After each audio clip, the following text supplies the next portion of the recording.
Lagjet e Tiranës janë kthyer në një labirint të shëmtuar të investimeve të përkohshme.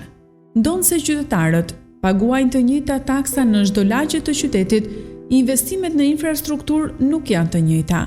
Në disa prej rrugëve, trotuaret e ngushta ose mungesa e tyre e bëjnë të pamundur kalimin e këmbësorëve. Edhe në rrugët ku ka trotuare, shpeshherë ecja në to bëhet e rrezikshme nga biçikletat, të cilat duke mos patur hapësirën e tyre, pushtojnë trotuaret. Por ka edhe raste kur trotuaret janë të zëna nga makinat e parkuara dhe ne detyrohemi të ecim në rrugë, duke ndarë të njëjtën hapësirë me makinat në lëvizje. Në fakt, zënia e trotuareve është një problem i vjetër në kryeqytet. Pavarësisht përpjekjeve për ta ndaluar këtë fenomen, urdhrat dhe aksionet e policisë bashkiake kanë patur efekte të përkohshme. Mungesa e trotuareve në rrugët e kryeqytetit i detyron prindërit që t'i shoqërojnë fëmijët e tyre çdo ditë në shkollë. Por më e vështirë kjo situatë është për nënat e reja, që e kanë të pamundur të kalojnë me karrocat e fëmijëve, duke përjetuar situata stresuese. Mungesa e trotuareve në Tiranë, sa e vështirë është për qytetarët që të kalojnë se mos me fëmijë të vegjël, nënat me karroca? Shumë e vështirë është, po çfarë themi? Kjo është gjendja. Mund ta rregullojmë neve, duke të thënë, nuk e them juve, se rregullohet. Shumë faleminderit, Lile. Haj.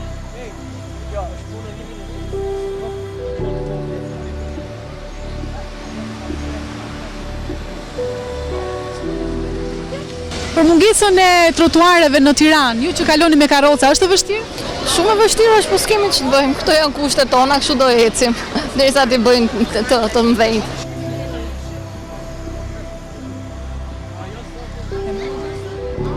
Është qesharake teksa sheh në mjaft rrugë të Tiranës, trotuaret tepër të ngushta, jashtë çdo funksioni, ku nuk mund të kalojë askush.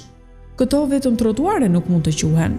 Janë thjesht një justifikim i firmave që përfitojnë tendera për ndërtimin e rrugëve, gjoja me standarde evropiane, por që në fakt bëhen sa për të kaluar radhën. E gjitha kjo, vetëm për të mos prishur oborret e banesave apo ndërtimet pa leje shumë pranë rrugës. Gjithçka në kurrizë të kalimtarëve, të cilët detyrohen të kalojnë në rrugë nën terrorin dhe frikën se mund të përfshihen nga ndonjë aksident me makinë nga momenti në moment. Kur kjo gjë është mjaft e vështirë për kalimtarët që gëzojnë shëndet të plot, imagjinoni odisenë e mundimeve për një person me aftësi të kufizuara, që e kalon jetën në një karrige me rrota. Agustini është 19 vjeç dhe është i detyruar të shkojë çdo ditë në shkollë me mjetin e tij të invalidit, duke u përballur me mjaft vështirësi gjatë rrugës. Jam Agustin Aramadi, jam 19 vjeç, vazhdoj gjimnazin në shkollën Student Afaj. Lëvizjes time për nga shtëpia në shkollë ana Sjelltas, e cila është me mundim, le të themi. Pasi edhe infrastruktura me rrugëve në Tiranë është gati të zero për invalidët. Lëviz vi nga shtëpia në shkollë, por gjithmonë duhet të ecë nëpër asfalt, aty ku ecin edhe makinat, gjë që është edhe rrezikshme.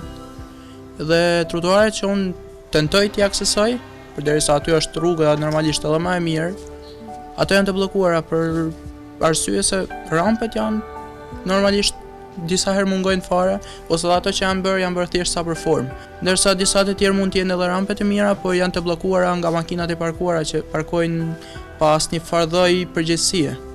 Kështu që bën shumë të vështirë dhe shumë të rrezikshme lëvizjen në Tiranë për invalidët. Ka patur edhe raste kur ai pothuajse është bërë shkak i ndonjë aksidenti rrugor, si pasojë e mungesës së trotuareve. Agustinit i duhet pothuajse 1 orë që të arrijë çdo mëngjes në shkollën e tij. Për të shmangur një grup ose diçka në rrugë, më duhet të lëviz me tutje në krahun e majtë të rrugës, dhe normalisht aty janë ku trafiku lëviz, dhe më duhet ose të bëj me shenja dore ose të bëj me sinjale nëse i kam të përshtatshme, që të hap rrugën edhe të ndaloj makinat për mua. Ka pasur raste që makinat kanë rënë burijeve ose kanë frenuar me fort për të më hapur rrugën, sepse ka qenë shumë rrezikshme. Ka pasur plot raste që jam rrezikuar. Atë rruga që unë përshkruaj nga shtëpia ime që është në Laprak, deri tek shkolla ime tek Student Afaj që është në qendër të Tiranës, si rrugë duhet ishte parafërsisht 30 minuta me motorin tim që ecë me një shpejtësi të vogël. Por mua më shkon më shumë se 50 minuta pasi më duhet të lëviz në asfalt dhe të ruhem nga makinat dhe të jem shumë i kujdesshëm edhe të ul shpejtësinë në çdo rast. Dhe se unë do lëvizja në trotuar aty ku duhej, unë do shkoj për parafërsisht 30-35 minuta maksimumi dhe do ishte një gjë e mirë. Edhe më paradoksale është situata në disa rrugë të ndërtuara rishtazi në kryeqytet, ku pemët janë vendosur në mes të trotuarit, duke mos lënë asnjë hapësirë kalimi për këmbësorët. Pavarësisht qëllimit të tyre të mirë për gjelbërimin e Tiranës, pozicionimi i këtyre pemëve në mes të trotuarit është tetë i gabuar. Ka edhe raste kur trotuarin e ndërpresin disa rrugë dytësore, të cilat shpesh me trafikun e tyre bëhen problem për lëvizjen e kalimtarëve. E kështu vazhdon historia që duket se nuk do të mbaroj kurrë. Rritemi dhe ndryshojmë, por Tirana jon mbetet po njësoj, me po të njëjtat problematika këtu e 20 vjet, situatë që vështirë do të ndryshojë në këtë vend që vazhdon të mbetet në tranzicion.